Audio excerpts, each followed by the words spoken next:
Cricketer সংকট, injury আর সাকিব ইস্যুতে জটিলতা। ওয়েস্ট ইন্ডিজের বিপক্ষে ওয়ানডে সিরিজের দল ঘোষণা নিয়ে বিপাকে বিসিবি। জানা গেছে বোর্ডকে দেওয়া শর্ত ইতিবাচক না হওয়ায় ক্যারিবিয়ানদের বিপক্ষে ওয়ানডে সিরিজে থাকছেন না সাকিব। বাস্তবতা বলছে সাকিবের আন্তর্জাতিক ক্যারিয়ারও শেষের পথে। ক্যারিবিয়ান সফরে স্বস্তি নেই টাইগার ক্রিকেটে। প্রথম টেস্টে বড় হার, চিরচেনা সেই ব্যাটিং দৈন্যতা। তবে ব্যর্থতা ব্যবচ্ছেদের সময় নেই নির্বাচকদের।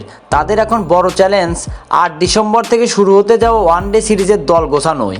সেখানে বড় খবর হতে পারে সাকিব আল হাসানের নাম না থাকা।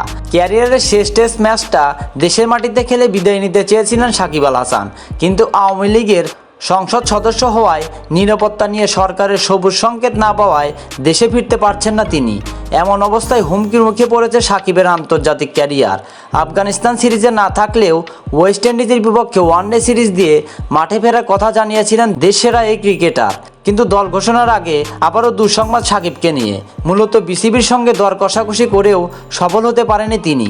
দেশের মাটিতে খেলার স্বাধীনতা, ব্যাংক অ্যাকাউন্ট উন্মুক্ত করে দেওয়া এবং দেশে ফেরা ও বিদেশে যাওয়ার নিশ্চয়তা চান তিনি। এই 3টি বিষয়ে অনুমোদন পেতে সরকারকে রাজি করাতে বিসিবিকে অনুরোধ করেছিলেন, কিন্তু এই বিষয়ে কোনো সমাধান দিতে পারেনি বিসিবি। যার ওয়েস্ট ইন্ডিজের বিপক্ষেও ওয়ানডে সিরিজ খেলা হচ্ছে না বাঁহাতি অলরাউন্ডারের। তাকে ছাড়া স্কোয়াড অনুমোদন করেছেন বিসিবি সভাপতি। এক প্রতিবেদনে দেশের বেসরকারি একটি গণমাধ্যমে এই তথ্য নিশ্চিত করেছেন। আওয়ামী লীগের সংসদ সদস্য হওয়ায় শেখ হাসিনার সঙ্গে সাকিবও একটি হত্যা মামলার হুমকির আসামি।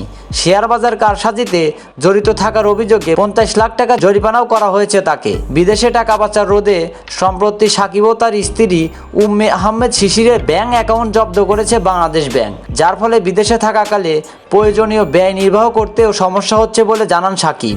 বিসিবির একজন কর্মকর্তা জানান, সাকিব সভাপতিকে অনুরোধ করেছিলেন অন্তত ব্যাংক লেনদেন স্বাভাবিক করার পাশাপাশি দেশে খেলার সুযোগ করে দিতে। কিন্তু বিষয়টি যে বিসিবির হাতে নেই এবং চাইলেও সমাধান করা সম্ভব নয়, সাকিব তা বুঝতে পারছেন না। এ নিয়ে দেশের খ্যাতিমান আইনজীবী মঞ্জিল মোরশেদ বলেন, সাকিবের বিরুদ্ধে হত্যা মামলা রয়েছে। ক্রিমিনাল মামলা হওয়ায় কিছু করার নেই। বিসিবি কেবল সরকারকে পার্শ্ব করতে পারে মামলার তদন্ত দ্রুত করে সম্পৃক্ততা না থাকার বিষয়টি নিশ্চিত করতে। সম্পৃক্ততা না থাকলে সমস্যা নেই। একইভাবে ব্যাংক লেনদেন স্বাভাবিক করতে বাংলাদেশ ব্যাংকে অনুরোধ করতে পারে বিসিবি। এ ব্যাপারে বিসিবির সভাপতি ফারুক আহমেদ গণমাধ্যমটিকে জানিয়েছেন, আমরা চাইলেই অনেক কিছু করতে পারি না। সাকিব দেশে খেলতে পারে না, সে দলের সঙ্গে অনুশীলন করতে পারে না। এভাবে শুধু বিদেশে খেলা চালিয়ে যাওয়া কঠিন। 8 তারিখে শুরু হবে ওয়ানডে সিরিজ।